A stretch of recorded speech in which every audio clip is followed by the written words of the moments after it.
Chief justice D Y Chandrachud को Harvard law school के centre on legal profession द्वारा वैश्विक नेतृत्व पुरस्कार से सम्मानित किया गया। जो संविधान के पहरुए बनकर के सत्ता में आते हैं, उनका चाल चेहरा और चरित्र कैसा है, इसके ऊपर संविधान की व्याख्या वो अपने अनुसार करते हैं, अच्छा या बुरा। जिन्होंने कहा था कि संविधान कितना भी अच्छा क्यों न हो, उसका खराब होना तय है, क्योंकि जिन लोगों को इस पर काम करने का दायित्व सौंपा जाता है वे बहुत खराब होते हैं। सीजीआई ने कहा कि खराब संविधान भी अच्छा साबित होता है अगर उसे चलाने वाले अच्छे हों। उन्होंने अमेरिका में कहा है, चीफ जस्टिस चंद्रचूड़ ने, कि जजों का चुनाव भले ही जनता नहीं करती, लेकिन उनकी भूमिका बहुत महत्वपूर्ण है।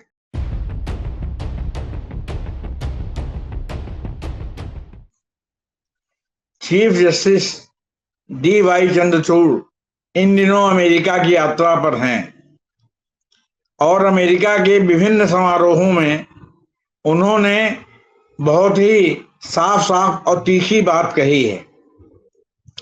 आमतौर पर यहाँ सुप्रीम कोर्ट की आलोचना राजनेता यह कहकर करते हैं कि सुप्रीम कोर्ट न्यायपालिका चूंकि चुनी हुई नहीं है, इसलिए जो चुनी हुई कार्यपालिका विधायिका है उसके कामों में हस्तक्षेप न करें, अपने काम से काम रखें। उन्होंने अमेरिका में कहा है, चीफ जस्टिस चंद्रचूड़ ने, कि जजों का चुनाव भले ही जनता नहीं करती, लेकिन उनकी भूमिका बहुत महत्वपूर्ण है। उन्होंने इसकी वजह बताते हुए कहा कि न्यायपालिका के पास प्रौद्योगिकी की तेजी से बदल रहे समाज के विकास में प्रभाव को स्थिर करने की क्षमता होती है। वह सामान्य तौर पर की जाने वाली आलोचना का जवाब दे रहे थे कि निर्वाचित नहीं होने वाले न्यायाधीशों को कार्यपालिका के कार्य क्षेत्र में हस्तक्षेप नहीं करना चाहिए। अब केवल फौजदारी और दीवानी मामला ही नहीं है या टैक्स का मामला ही नहीं है कोर्ट के सामने, तमाम पीआईएल के माध्यम से ऐसे मामले भी उठते हैं जो जन सरोकार के होते हैं, उसको भी सुप्रीम कोर्ट डील करती है। सीजीआई चंद्रचूड़ ने यह बात George town university law centre Washington और सोसाइटी फॉर डेमोक्रेटिक राइट्स नई दिल्ली की तरफ से आयोजित तीसरी तुलनात्मक संवैधानिक कानूनी चर्चा में कही। चर्चा का विषय भारत और अमेरिका के सर्वोच्च न्यायालय के परिप्रेक्ष्य से था।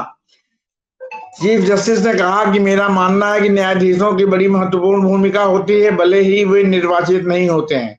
हम हर 5 साल में लोगों के पास वोट मांगने नहीं जाते हैं, लेकिन इसका एक कारण है।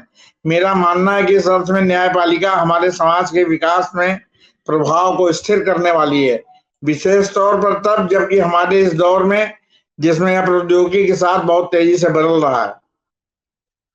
न्यायाधीश ऐसी आवाज होते हैं जो समय के उतार चढ़ाव से परे होते हैं और अदालतों के पास समाज में प्रभाव को स्थिर करने की क्षमता होती है। उन्होंने कहा कि मेरा मानना है कि भारत जैसे बुनियादी बहुलतावादी देश के संदर्भ में अपनी सभ्यताओं, अपनी संस्कृतियों की समग्र स्थिरता में हमें एक महत्वपूर्ण भूमिका का निर्वहन करना है। सीजीआई ने कहा कि अदालतें नागरिक समाज और सामाजिक परिवर्तन के लिए सम्मिलन का केंद्र बिंदु बन गई हैं। उन्होंने कहा कि इसलिए लोग अपने नतीजों के लिए अदालतों का रुख नहीं करते। आम साफ तौर पर कहें कि संवैधानिक परिवर्तन की प्रक्रिया में आवाज उठाने के लोग भी लोग अदालतों का दरवाजा खटखटाते हैं। उन्होंने कहा कि यह एक कठिन सवाल है कि इसके कई कारण हैं कि लोग अदालतों में क्यों आते हैं। चीफ जस्टिस ने कहा कि अदालतों के लिए बहुत महत्वपूर्ण है क्योंकि हमारे पास शासन की कई संस्थाएं हैं। निसंदेह शक्तियों के पृथक्करण का सिद्धांत मौजूद है। हम विधायिका की भूमिका अपने हाथ में नहीं लेते, पर या हम कार्यपालिका की भूमिका भी खुद नहीं निभाते। अदालतें ऐसी जगह बन रही हैं जहां लोग समाज के लिए व्यक्त करने के वास्ते आते हैं, जिसे वे हासिल करना चाहते हैं। अंबेडकर को कोट करके सीजीआई ने कहा कि खराब संविधान भी अच्छा साबित होता है अगर उसे चलाने वाले अच्छे हों। और ये अंबेडकर ने यह भी कहा था कि अगर चलाने वाले खराब हों तो अच्छा से अच्छा संविधान भी खराब नजर आता है। दरअसल राजनीतिक के एक क्वार्टर में लगातार हो रहा है कि हमको संविधान बदलना चाहिए, नया संविधान लाना चाहिए। पिछली सरकार ने तो संविधान की समीक्षा के लिए संगमा की कमेटी भी बना दी थी। ये इस सरकार ने अभी तक कहा तो कई बार दाहिने बाएं इनके नेताओं ने कहा, लेकिन अभी इस पर कोई कंक्रीट बात नहीं हुई। चीफ जस्टिस डीवाई चंद्रचूड़ ने बी आर अम्बेडकर का हवाला देते हुए कहा कि संविधानवाद में डॉक्टर अम्बेडकर के विचार सराहनीय हैं और उनका ये कहना कि संविधान कितना भी बुरा क्यों न हो, ये अच्छा हो सकता है यदि इसके कामकाज के लिए जिम्मेदार लोग अच्छे लोग हों। संविधान अच्छा हो लेकिन यह बुरा भी हो सकता है कि अगर इसके कामकाज के लिए जिम्मेदार लोग अच्छे लोग न हो। तो सवाल इस बात का है कि अगर आप संविधान से इतर कोई चीज चलाना चाहते हैं और संविधान में उसका प्रावधान नहीं है तो आप तो कहेंगे कि संविधान ठीक नहीं है। इसके लिए तमाम बार संशोधन भी आते हैं, लेकिन आप तो पूरा संविधान लोग बदलना चाहते हैं। सीजीआई ने 22 अक्टूबर को अमेरिका में ब्रैंडिस यूनिवर्सिटी वाल्थम मैसूएट्स में डॉक्टर बी आर अम्बेडकर की अधूरी विरासत पर छठे अंतर्राष्ट्रीय सम्मेलन में अपने मुख्य भाषण के दौरान ये संविधान वाली टिप्पणियां जो है उन्होंने की। उन्होंने डॉक्टर अम्बेडकर के संविधानवाद के विचार पर प्रकाश डाला, जिन्होंने भारतीय संविधान को तैयार करने के लिए गठित समिति का नेतृत्व किया था और कहा कि यह गहरी चले जमा चुके जाति पदानुक्रम को खत्म करके और हाशिए पर रहने वाले समूहों के सामाजिक, आर्थिक और राजनीतिक सशक्तिकरण को बढ़ावा देकर भारतीय समाज को बदलने में सहायक था। उन्होंने कहा, चीफ जस्टिस चंद्रचूड़ ने, अंबेडकर की विरासत आधुनिक भारत के संवैधानिक मूल्यों को आकार दे रही है और सामाजिक सुधार और सभी के लिए न्याय की खोज के लिए प्रकाश स्तंभ के रूप में काम कर रही है।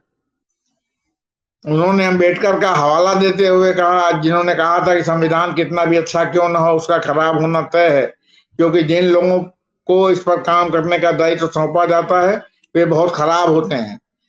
सवाल है कि जो संविधान के पहरुए बनकर के सत्ता में आते हैं उनका चाल चेहरा और चरित्र कैसा है, इसके ऊपर संविधान की व्याख्या वो अपने अनुसार करते हैं, अच्छा या बुरा।